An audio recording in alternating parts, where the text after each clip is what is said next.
বলতে চাই যে বিএনপিকে আসলে কেন ভোট দেওয়া উচিত হবে না। আমরা বিএনপির শাসনামল 2001 থেকে 2006 সাল যেটি দেখেছি সেটি দেখেছি ঘুষ দুর্নীতি দুঃশাসন অপশাসনের একটি মহোৎসব। দুর্নীতিতে চ্যাম্পিয়ন হতে দেখেছি আমরা বিএনপিকে। 10টা কষ্টের প্রবেশ দেখেছি, বিরোধী দলের নেতার সমাবেশে গ্রেনেড হামলা দেখেছি, তত্ত্বাবধায়ক সরকার ব্যবস্থা ধ্বংস করে একজন মাত্র বিচারককে প্রধান বিচারপতি এবং তত্ত্বাবধায়ক সরকার ব্যবস্থা প্রধান রাখার জন্য সংবিধান পরিবর্তন করতে দেখেছি। 10 বছর আমি যদি এর পরে আসি, এই 15 বছরের ফেসিবাদী ব্যবস্থায় বিএনপি নিজেরা কনফিউজ ছিল, জনগণকে কনফিউজ করেছে। আমি 2018 সালের ইলেকশনটাই সময় নাই, শুধু চট করে একটু বলি। 2018 সালের নির্বাচনটার মধ্যে এই নির্বাচন আনুষ্ঠানিকভাবে বর্জন করা হয়ই নাই।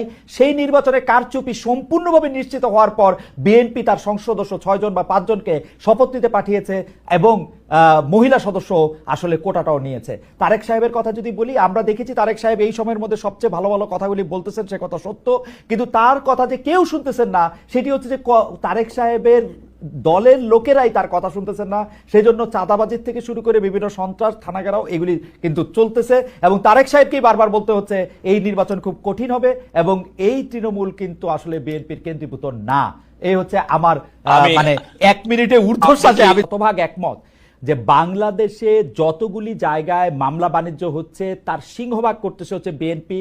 বিভিন্ন জায়গায় যেরকম হুমকি ধামকি, এমনকি আমরা কিন্তু খবর পাইতেছি যে ইউনিয়ন পরিষদ বা ইউএনের অফিস কিন্তু বেশিরভাগ ক্ষেত্রে বিএনপির স্থানীয় নেতা কর্মীরাই দখল করে রেখেছেন।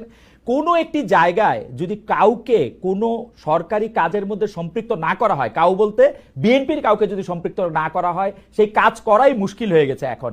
সরকারি কর্মচারীরা মাঠ পর্যায়ে যারা আছেন, আপনি জানেন তাদের সাথে আমার এক ধরনের সম্পৃক্ততা রয়েছে। সেই উপজেলা স্বাস্থ্য কর্মকর্তা হোক, তিনি উপজেলা কৃষি কর্মকর্তা হোক, সমাজসেবা কর্মকর্তা হোক, প্রত্যেকটা ক্ষেত্রে বিএনপির লোকদের প্রত্যক্ষ অংশগ্রহণ বা ইনভলভমেন্ট না থাকলে কোনো কাজ করা অসম্ভব হয়ে পড়েছে। আপনারা সেগুলির খোঁজ খবর রাখছেন কিনা? বিএনপি যদি ক্ষমতায় আসার আগেই এগুলি করতে থাকে, ক্ষমতায় যাওয়ার পরে তার কি কি করবে সেটিকে আমাদেরকে একটু বলতে পারেন কিনা বেশের রুহুল কুদ্দুস কাজল? দেখুন, আপনি